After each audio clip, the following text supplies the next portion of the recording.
muuqaalkana maanta wuxuu ku saabsan yahay ninkii iyo eegii. Waxaa jiray nin reer bani Israa'iil ahaa oo aado ka dhigtay dembiyo badan. Dadka ayuu dhibi jiray, alle ma xusuusan jirin, qalbigiisana mugdi ayaa daboolay. Maalin ayuu safar dheer galay, cadceed kulul ayaa irka ka dhacaysa, ciidii ayaa kululaatay. Ninkii wuu daalay, haraadkuna wuu jiiday. Ugu dambeyntii waxa uu arkay eel qoto dheer oo si degdeg ah ayuu u degay. Wuxuu ka cabay biyo qabow, markaas ayuu dareemay nafis iyo nasasho. Markii uu kor u soo baxay, waxa uu arkay eey afka ka candhuufaya oo haraad la ildaran.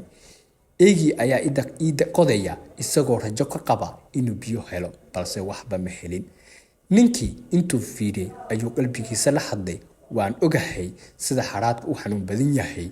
Hadda waxaan cabay biyo oo nafis helay. Sideen eeygan uga tagi karaa isagoo la dhiban sidii aniga u dhibnaa? Wuxuu iskaga soo bixiyay kabihii, eelkii ayuu ku dejiyay, biyo ayuu ku soo qaaday. Wuxuu afkiisa ku qaaday si uu u ilaaliyo. Markaas ayuu u shubay eegii. Eeygu si farxad leh ayuu u cabay, haraadkii ka dhammaaday. Malaa'igtii ayaa qortay amarkiisa, allena wuxuu ku amray in dembiyadiisii badan oo dhan la dhaafay. Qisadan ama sheekadan waxaan ka fahmaynaa mararka qaar amalka yar oo aad daacadnimada u qabato ama aad u samayso in lagu samayn karo wuxuu ka weyn yahay dembi badan.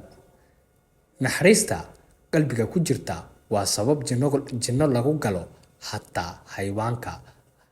Alle wuxuu ku tijaabiyaa qalbiyadeena.